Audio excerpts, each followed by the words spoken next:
तुम्ही नाराज आहात? मी नाराज म्हणजे असणार ना हो.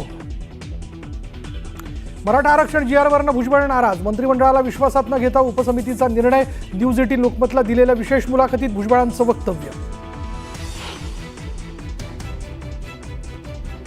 भुजबळ बैठकीतून निघून गेले नव्हते, त्यांच्यासोबत आमची चर्चा झाली, तर भुजबळांच्या मनातील शंका दूर करू. भुजबळ नाराजीच्या चर्चेवर मुख्यमंत्र्यांकडून पूर्णविराम.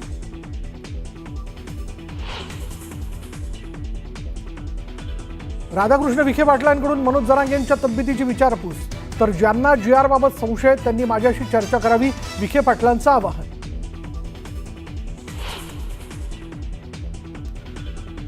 एका समाजाचं आरक्षण काढून दुसऱ्या समाजाला देणार नाही, कोणावरही अन्याय होऊ देणार नाही. काही जण जाणीवपूर्वक गैरसमज पसरवत असल्याची मुख्यमंत्र्यांची विरोधकांवर सडकून टीका.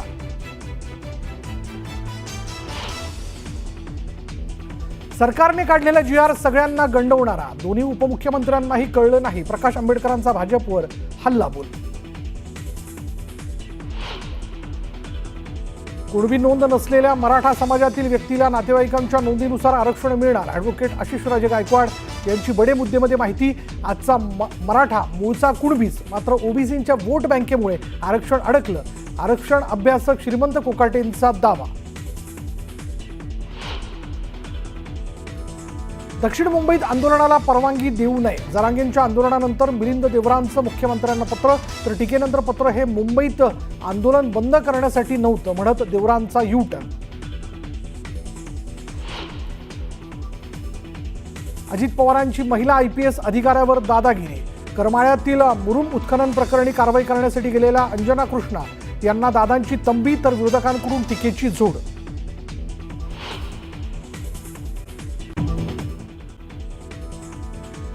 तुम्ही नाराज आहात? मी नाराज म्हणजे असणार ना हो. मराठा आरक्षण GR वरून भुजबळ नाराज. मंत्रिमंडळाला विश्वासात न घेता उपसमितीचा निर्णय. न्यूज 18 लोकमतला दिलेल्या विशेष मुलाखतीत भुजबळांचं वक्तव्य. भुजबळ बैठकीमध्ये निघून गेले नव्हते, त्यांच्यासोबत आमची चर्चा झाली, तर भुजबळांच्या मनातील शंका दूर करू. भुजबळ नाराजीच्या चर्चेवर मुख्यमंत्र्यांकडून पूर्णविराम. राधाकृष्ण विखे पाटलांकडून मनोज रांगेंच्या तब्येतीची विचारपूस. तर ज्यांना GR बाबत संशय त्यांनी माझ्याशी चर्चा करावी, विखे पाटलांचं आवाहन.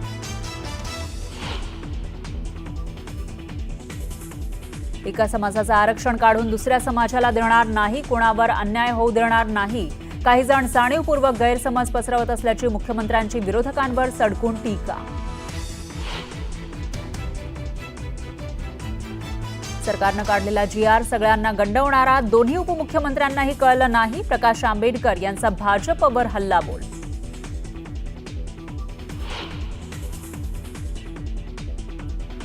कुणबी नोंद नसलेल्या मराठा समाजातील व्यक्तीला नातेवाईकाच्या नोंदीनुसार आरक्षण मिळणार. ॲडव्होकेट आशिष राजे गायकवाड यांची बडे मुद्देमध्ये माहिती.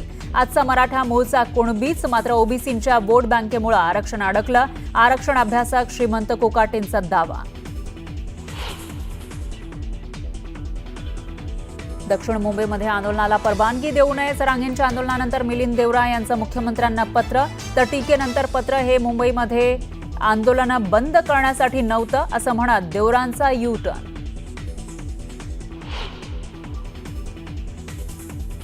अजित पवारांची महिला IPS अधिकाऱ्यावर दादागिरी. तर करमाळ्यामधील मुरुम उत्खनन प्रकरणी कारवाई करण्यासाठी गेलेल्या अंजना कृष्णा यांना दादांची तंबी आणि विरोधकांकडून टीकेची झोड. आणि कर्जतमधील टाउनशिपच्या जाहिरातीवरून वाद. धर्माच्या आधारावर टाउनशिप असल्याचा आरोप. तर मानवाधिकार आयोगानं सरकारकडे अहवाल मागितला.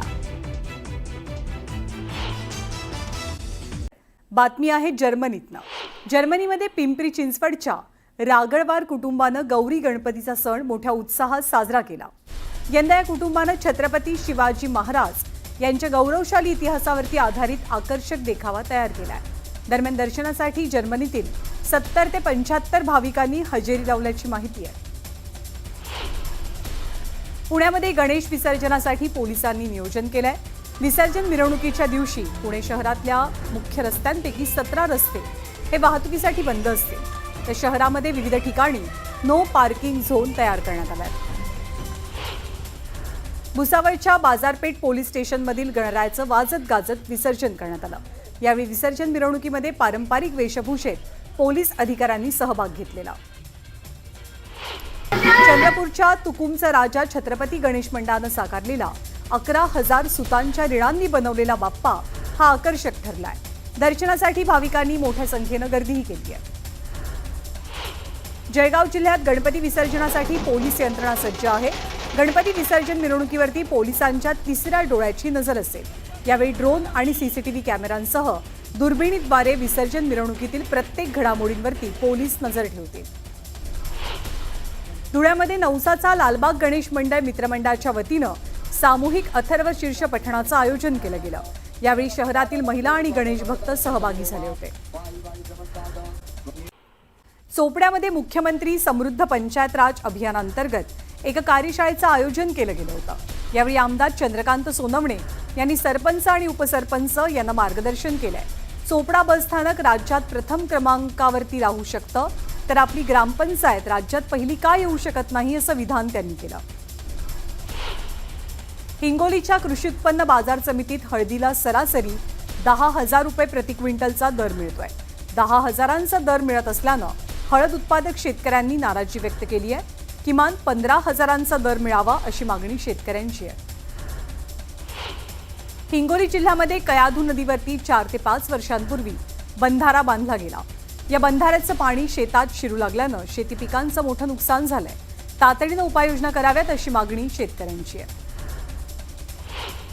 एकीकडे अमेरिकेनं भारतावरती 50% टॅरिफ लावला होता, तर दुसरीकडे श्रीलंकेनं सुद्धा कांद्यावरचं आयात शुल्क 10%वरनं थेट 50% केलंय. याचा परिणाम कांद्याच्या भावावरती होऊन आज कांद्याला प्रति किलो 10 ते 12 रुपये इतकाच भाव मिळू लागलाय. भावाच्या घसरणीमुळे शेतकरी आणि कांदा निर्यातदार संकटात आहेत. जळगावच्या केळी उत्पादक शेतकऱ्यांवरती आर्थिक संकट कोसळलंय. ट्रम्प यांनी लादलेल्या टॅरिफचं कारण पुढे करत व्यापाऱ्यांनी दर पडल्याचा आरोप केलेला आहे. तर केळीचे दर घसरून प्रति क्विंटल फक्त 300 ते 500 रुपये मिळत असल्यानं उत्पादन खर्चही निघेनासा झालाय. त्यामुळे शेतकरी हवालदिल आहे. बुलढाण्याच्या खामगाव शहरात अवैधरित्या गुटखा बाळगणाऱ्यांवरती पोलिसांनी मोठी कारवाई केली. यावेळी 25 लाखांच्या गुटख्यासह 50 लाखांचा मुद्देमाल जप्त केला गेलाय. अमरावती जिल्ह्यातील अंजनी सिंग बस स्थानकासाठी नागरिकांनी चक्काजाम आंदोलन केलं. शेकडो नागरिक रस्त्यावरती उतरल्यामुळे अधिकाऱ्यांकडनं या आंदोलनावरती तोडगा काढण्याचा प्रयत्न केला जातोय. चंद्रपूरमध्ये उद्या आणि परवासाठी मुख्य रस्त्यांवरची वाहतूक तात्पुरती पर्यायी मार्गानं वळवली जाईल. तात्पुरते निर्बंध आणि पार्किंगचे मार्ग आखून देण्यात आलेत. नागपूरकडनं येणाऱ्या वाहनांना वरोरा नाका, रामनगर, सेंट मायकल स्कूल मार्गे शहरात प्रवेश मिळवावा लागेल. धाराशिवमध्ये पुन्हा वाघाचं दर्शन झाल्यानं वरवंटी शिवारातील शेतकऱ्यांमध्ये भीतीचं वातावरण पसरलंय. वन खात्याकडनं वाघाचा बंदोबस्त करण्याची मागणी नागरिकांनी केली आहे. आगामी पालिका निवडणुकीच्या पार्श्वभूमीवर धुळे पालिकेतर्फे प्रारूप प्रभार रचना प्रसिद्ध करण्यात आलाय. यामध्ये 19 प्रभाग कायम ठेवण्यात आलेले असून 17 प्रभागांमध्ये प्रत्येकी 4 सदस्य तर 2 प्रभागांमध्ये प्रत्येकी 3 सदस्य असतील. सोलर कंपनीतल्या ब्लास्ट नंतर बच्चू कडूंनी आक्रमक भूमिका घेतली. या कंपनीत वारंवार अशा घटना घडतात. कंपनीच्या मालकावर गुन्हा का दाखल होत नाही? जर गुन्हे दाखल केले गेले नाहीत तर आम्ही पोलीस स्टेशन आणि मुख्यमंत्र्यांच्या घरासमोरच आंदोलन करू, असा इशारा बच्चू कडूंनी दिलाय. साताऱ्यामधल्या कराड तालुक्यातील येणके किरपे या मार्गावरती बिबट्याच्या बछड्याला अज्ञात वाहनानं धडक दिली. यामध्ये या बछड्याचा मृत्यू झालाय. यावेळी बछड्याच्या मृतदेहाशेजारी मादी बिबट्या बसून असल्याचं नागरिकांना लक्षात आलं. मात्र वन खात्याचं पथक तिथे पोहोचण्याआधीच बिबट्यानं मृत बछड्याला त्या ठिकाणावरनं नेल्याची माहिती मिळाली आहे. त्यामुळे नागरिकांमध्ये भीतीचं वातावरण पाहायला मिळतंय. बीडमधल्या लिंबा गणेश येथील प्रसिद्ध भालचंद्र गणपतीच्या यात्रेनिमित्त भव्य कुस्तीचा फड रंगलेला होता. यामध्ये महाराष्ट्रातील नामांकित पैलवानांनी हजेरी लावलेली असून कुस्ती पाहण्यासाठी हजारो नागरिकांची गर्दी झालेली.